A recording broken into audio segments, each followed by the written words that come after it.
Hello my dear, how are you? कैसे हैं आप सब? आई होप आप सब बहुत अच्छे होंगे और अपनी लाइफ को बहुत अच्छे से एंजॉय कर रहे होंगे। स्वागत है आप सबका आपके अपने ही चैनल माइंड मैटर्स 2025 पर। तो माय डियर, सबसे पहले सबसे ज़रूरी काम इस पूरी कायनात को शुक्रिया अदा करना है इतना प्यारा सा काम हमसे लेने के लिए और कंसिस्टेंसी के लिए।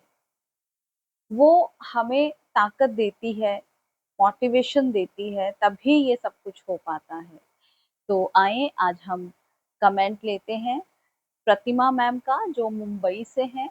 वो लिखती हैं, माँ, एक विचार आ रहा है कि हम कहते हैं कि यूनिवर्स को सरेंडर कर दो, सब यूनिवर्स कर देगा। अनदर साइड हम बोलते हैं कि हम ही हमारी लाइफ के क्रिएटर हैं। इसे प्लीज एक्सप्लेन करिए।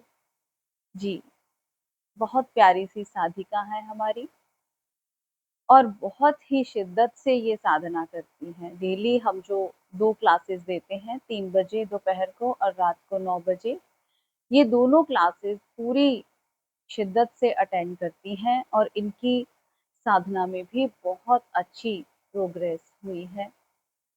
तो हाँ, हम कहते हैं कि हम ही क्रिएटर हैं और दूसरी साइड पे हम ये भी कहते हैं कि यूनिवर्स ही कर रहा है जो भी कर रहा है। तो आज इस प्रश्न को हम एक्सप्लेन करेंगे। ये लगते हैं दोनों स्टेटमेंट्स विरोधाभासी, लेकिन ये विरोधाभासी नहीं है। इसको आज हम एक्सप्लेन करते हैं। मैम, आपके माध्यम से और भी बहुत सारे साधकों को हेल्प मिलेगी। तो आप सबसे रिक्वेस्ट है कि ऐसे कमेंट्स करते रहें जो कि बहुत गहरी साधना के साथ जुड़े हैं। जैसे-जैसे हम भीतर उतरते जाते हैं, गहरे उतरते जाते हैं, वैसे-वैसे हमें ये क्वेश्चंस हमारे आगे आते हैं।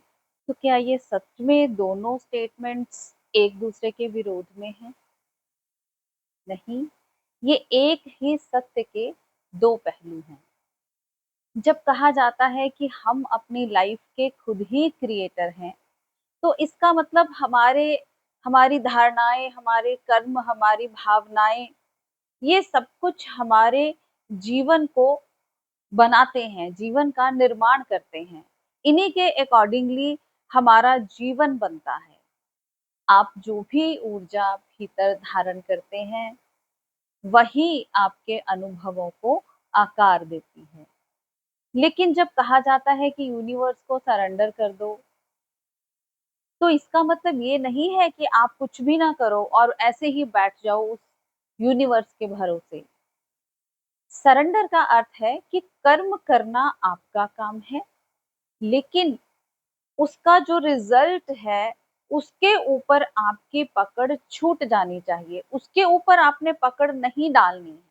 आपने सिर्फ अपना कर्म करना है।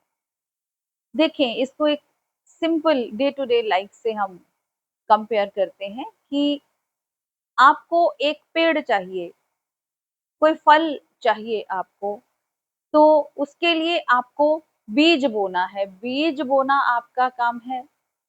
उसके लिए मिट्टी कैसी चाहिए वो देखना आपका काम है। उसको पानी देना आपका काम है। उसकी देख-रेख करना आपका काम है। जब तक आप ये कर्म नहीं करेंगे, तो फल नहीं आएगा। अब उसके बाद बीज का अंकुरित होना, मौसम कैसा रहेगा, उसको कितनी रोशनी चाहिए, कितना, आपने तो अपने हिसाब से सब कुछ कर दिया, लेकिन अब ये कुदरत के ऊपर डिपेंड करता है कि उसको क्या चाहिए। ये आपके नियंत्रण में नहीं है।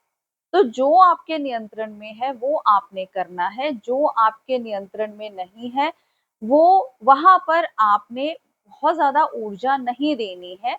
इट्स ओके, आपने अपना काम कर दिया, उसके बाद फल आना प्रकृति का काम है, वहाँ पर सरेंडर करते हैं। समस्या तब आती है जब हम परिणाम को पकड़ लेते हैं। अब आपने बीज बो दिया, अगर आप बार-बार उसको खोल-खोल के देखेंगे कि फल आया, नहीं आया, नहीं आया, आया, नहीं आया, तो क्या आएगा? नहीं। अब वहाँ पर आपको पेशेंस रखनी है। आपको धरती तैयार करनी थी, बीज बोना था, जितना काम आपने करना था आपने कर दिया, पानी दे दिया, लेकिन अब उसके बाद फल के ऊपर आपका नियंत्रण नहीं है। और यहीं पर तनाव पैदा होता है जब हम फल को पकड़ने की कोशिश करते हैं। आध्यात्मिक दृष्टि से देखा जाए तो जीवन का संतुलन इसी सूत्र में छिपा है, कर्म मेरा परिणाम अस्तित्व का। जो भी करना है पूरी जागरूकता और प्रेम से करें, लेकिन जो होगा उसे भी स्वीकार करने की क्षमता रखें। और अब इससे भी और ज्यादा गहरे उतरते हैं। जब व्यक्ति साधना और ध्यान में और भी गहरा उतरता है तो एक अद्भुत समझ पैदा होती है। तब पता चलता है कि जिसे मैं कह रहा हूं, ये भी उस अस्तित्व की ही अभिव्यक्ति है। तब क्रिएटर और यूनिवर्स अलग अलग नहीं रह जाते हैं। जैसे समुद्र की एक लहर कहे कि मैं अलग हूं, तो यह अधूरा सत्य है। और यदि वह लहर कहे कि मैं कुछ नहीं हूं, जो भी है समुद्र है, तो वो भी अधूरा सत्य है। तो पूर्ण सत्य है, मैं लहर भी हूं और मैं समुद्र भी हूं। इसीलिए जब तक मैं भाव है तब तक सजगता से जिए, और जब परिणाम की बात आए तो पूर्ण समर्पण में जिए। यही कर्म और समर्पण का संतुलन है। यही आध्यात्मिकता की परिपक्वता है। तो हमें क्या समझ में आया कि जब तक हम अपना कर्म कर रहे हैं, तब तक अपना कर्म पूरे भाव से 100% नहीं, 200% देकर करना है। ध्यान साधना में भी ऐसा ही होता है। इसमें भी जब हम ध्यान करने लगते हैं तो हम बहुत जल्दी उसके रिजल्ट्स चाहते हैं कि मैं तो ध्यान कर रहा था, तो मेरे सामने ऐसी परिस्थिति क्यों आई? मैं तो ध्यान कर रहा था, मेरे जीवन में दुख क्यों आया? इस वक्त मैं ध्यान में बैठा, मुझे बहुत अच्छी अनुभूति हुई। शाम को मैं ध्यान में बैठा तो मुझे कुछ भी नहीं हुआ। यही तो मन की जो चंचलता है, उसको हमें खत्म करना है। आपने अपना काम करना है, आपने भूमि को तैयार करना है, उसके बाद आपने सरेंडर कर देना है। अपनी मेहनत करनी है। अपनी मेहनत के बाद जब आप साधना करेंगे, ध्यान करेंगे, गहरे उतरेंगे, तब उसके फल अपने आप ऑटोमेटिकली आने शुरू हो जाएंगे। लेकिन अगर हम बार बार ये पूछेंगे कि फल क्यों नहीं आ रहा, क्या हो रहा है, क्यों नहीं आ रहा, तो फल नहीं आएगा। पेशेंस, इंतजार, अपना काम करें और उसके बाद उस पर छोड़ दें और इंतजार करें। आपको अपने आप अपने जीवन में चेंजेस नजर आएंगे। जिस सिचुएशन को आप पहले बहुत ही मुश्किल से टैकल करते थे, हो सकता है आपसे टैकल भी ना होती हो, वो मुश्किलें अब आप आसानी से टैकल करने लगेंगे। आपके भीतर बहुत सारी चेंजेस आएंगी।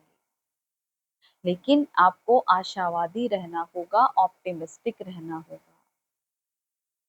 अगर आप निराशावादी रहेंगे तो ध्यान के जो फल भी आएंगे वो भी आपको नहीं दिखेंगे। अब मान लो ध्यान करने से पहले आपको शारीरिक भी बड़ी प्रॉब्लम्स थी, आपको नींद नहीं आती थी। अब ध्यान करने के बाद आपको नींद आनी शुरू हो गई, आपकी बीमारियां दूर होनी शुरू हो गई, आप मेंटली स्टेबल रहने शुरू हो गए।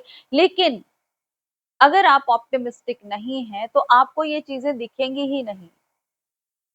और अगर आपने कोई बड़ा सा गोल बना लिया है कि ध्यान करने के बाद कुछ ऐसा होगा, कोई रोशनी दिखेगी, कोई चमत्कार हो जाएगा, मुझे रिद्धियां सिद्धियां मिल जाएंगी, तो नहीं होगा। यहाँ पर आकर हमें समर्पण करना होता है, सरेंडर करना होता है, टोटली कंप्लीट सरेंडर। उसके बाद अपने आप फल आने लगेंगे और आपका जीवन पूरी तरह से बदल जाएगा। और अगर आपको चेक करना है कि आपका जीवन बदला है या नहीं, तो अपने पीस को चेक कीजिए, अपनी शांति को चेक कीजिए। अगर आपका जीवन शांति से भर गया है या पहले से कुछ शांति आई है आपके जीवन में, दैट मीन्स आपकी साधना सही जा रही है। तो ऐसे क्वेश्चंस करते रहें। आपका अपना चैनल है, लाइक करें, सब्सक्राइब करें, शेयर करें, कमेंट करें। मिलते हैं अपनी अगली वीडियो में, तब तक के लिए बाय बाय।